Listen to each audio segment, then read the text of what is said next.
एक जंगल में एक संत रहता था। इस संत के आश्रम में कई सारी गायें थीं। एक दिन इस संत के पास एक गरीब व्यक्ति आया और उसने संत से कहा कि मेरे पास रहने के लिए कोई जगह नहीं है और कई दिनों से मैं भूखा हूं। आप मुझ पर अपनी कृपा करो और मुझे अपना शिष्य बना लो ताकि मैं आपके साथ आपके आश्रम में रह सकूं। संत ने इस गरीब व्यक्ति की बात मान ली और उसे अपना शिष्य बना लिया। संत ने उसे एक गाय दे दी और कहा कि तुम इस गाय की सेवा करो तथा इससे मिलने वाला दूध केवल तुम्हारा ही होगा। इसके अलावा रोज तुम 2 बार भगवान के नाम का जाप भी किया करो। संत की बात को मानते हुए शिष्य ने गाय की सेवा करनी शुरू कर दी और रोज भगवान का नाम लिया करता था। गाय से मिलने वाला दूध शिष्य खुद ही पी जाता था। आश्रम में रहकर शिष्य काफी खुश था और एक दिन उसने संत का धन्यवाद करते हुए उनसे कहा कि आपकी से ही मेरा जीवन सुखी हो पाया है। संत मुस्कुराकर बोले, यह तो अच्छा है, लेकिन उसके कुछ दिन बाद ही अचानक से शिष्य की गाय खो गई। गाय के खोने के कारण शिष्य को दूध नहीं मिल रहा था, जिसकी वजह से उसने पूजा करना भी छोड़ दिया और दुखी रहने लग गया। शिष्य ने संत से मुलाकात की और संत को बताया कि उसकी गाय खो गई है, जिसकी वजह से उसका मन मंत्र जाप में भी नहीं लग रहा और वह कई दिनों से दुखी है। यह बात सुनकर संत ने कहा, यह भी अच्छा है।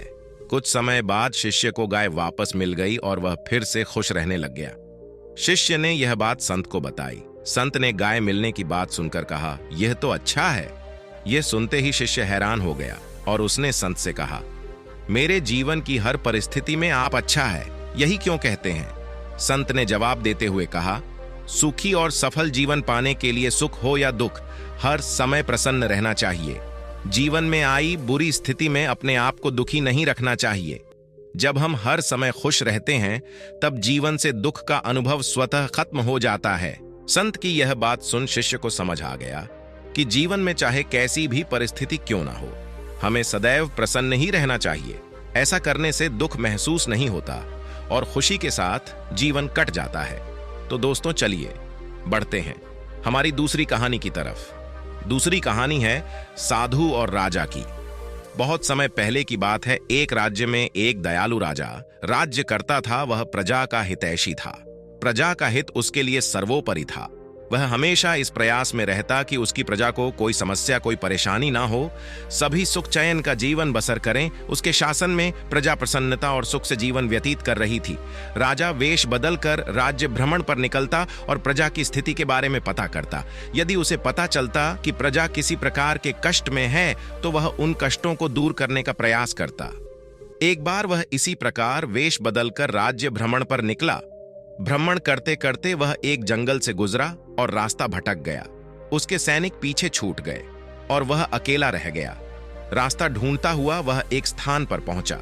उसने देखा कि वहां एक कुटिया बनी हुई है। राजा को अब बहुत जोर की भूख लग चुकी थी। उसने सोचा यहां अवश्य भोजन की व्यवस्था हो जाएगी। उसने अपने घोड़े को एक पेड़ से बांधा और कुटिया में प्रवेश किया। वह एक साधु की कुटिया थी। गेरू वस्त्र धारण किए एक साधु पेड़ के नीचे आसन लगाकर बैठे थे। उनकी आंखें बंद थीं और वे ध्यान में लीन थे। राजा ने देखा कि उस स्थान का वातावरण बहुत ही सुंदर है। पेड़ पौधे हरे भरे हैं, जिनमें फूल और फल लदे हुए हैं। पंछी खुश होकर उछल कूद कर रहे हैं। राजा यह देखकर बड़ा प्रसन्न हुआ।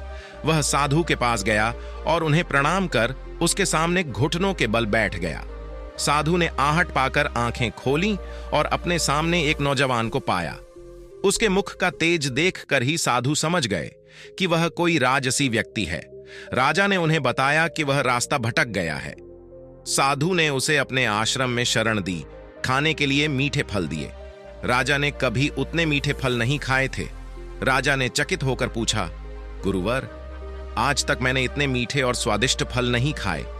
आखिर इनके इतने मीठे होने का कारण क्या है?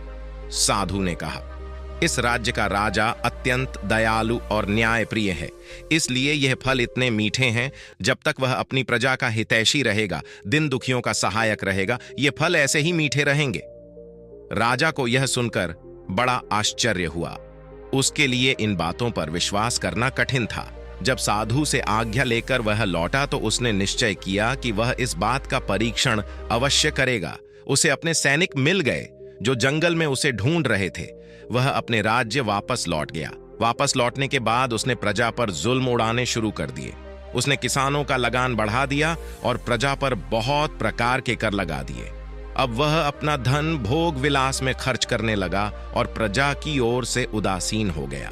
प्रजा पर अत्याचार बढ़ने लगे तो पूरे राज्य में त्राही त्राही मच गई। कुछ दिनों बाद राजा फिर जंगल में उसी साधु की कुटिया में पहुंचा। इस बार उसने देखा कि वहां का वातावरण भिन्न है। पेड़ पौधे सूख चुके हैं, फूल मुरझा गए हैं, फल सड़ चुके हैं। यह देखकर वह चकित रह गया। वह साधु के पास गया और उसे प्रणाम किया। साधु ने उसे खाने के लिए फल दिए। इस बार फलों का स्वाद कड़वा था। राजा ने साधु से इसका कारण पूछा। साधु ने कहा, इस राज्य का राजा बाद पहले जैसा नहीं रहा।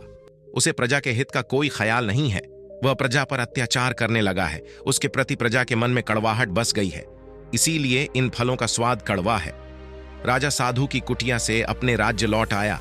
उसे साधु की बात समझ आ गई थी। अगले दिन से वह फिर से अपनी प्रजा का ध्यान रखने लगा।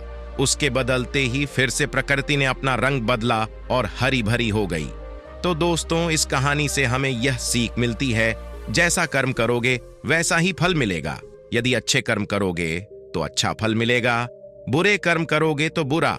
यदि हम किसी को कड़वाहट देंगे तो बदले में हमारे जीवन में भी कड़वाहट ही घुल जाएगी। इसलिए हमेशा सबका भला करें। तो दोस्तों, चलिए बढ़ते हैं हमारी तीसरी कहानी की तरफ। तीसरी कहानी एक गुरु और शिष्य की कहानी है। एक गुरु अपने शिष्य के साथ कहीं जा रहे थे।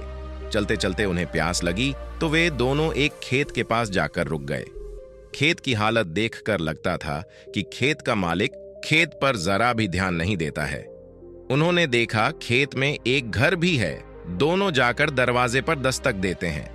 घर में से एक आदमी, उसकी पत्नी और 2 बच्चे बाहर आते हैं। सभी ने फटे पुराने कपड़े पहने हुए होते हैं। गुरु कहते हैं, क्या हमें पानी मिल सकता है? काफी प्यास लगी हुई है। वह व्यक्ति उन्हें पानी लाकर देता है। फिर गुरु कहते हैं, आपका खेत इतना अच्छा है, लेकिन इसमें कोई भी फसल क्यों नहीं बोई गई? व्यक्ति कहता है, हमारे पास एक भैंस है जो काफी दूध देती है, जिसे बेचकर और पीकर हमारा गुजारा हो जाता है। इसलिए बेवजह खेती क्यों करूं? गुरु कहते हैं, क्या हम आज की रात यहाँ रुक सकते हैं? कल सुबह होते ही हम यहाँ से निकल जाएंगे। व्यक्ति कहता है, ठीक है, आप यहाँ रुक सकते हैं। आधी रात होते ही गुरु अपने शिष्य से कहते हैं, उठो, हमें अभी यहाँ से निकलना है, लेकिन जाने से पहले हम इस व्यक्ति की भैंस को पहाड़ से गिराकर मार देंगे। यह सुनकर शिष्य को काफी बुरा लगा, लेकिन वह अपने गुरु की बात टाल नहीं पाया। वे दोनों रातों रात भैंस को मारकर वहां से भाग जाते हैं। 10 वर्ष बाद जब शिष्य अपनी शिक्षा पूरी कर लेता है, तब वह सोचता है, क्यों ना अपनी गलती को सुधारा जाए, उस आदमी के पास वापस जाकर उसकी मदद की जाए। शिष्य उसी गांव, उसी जगह वापस जाता है और देखता है वहां के सारे खेतों में दूर दूर तक काफी फल लगे हुए हैं और वहां एक बहुत बड़ा घर भी है।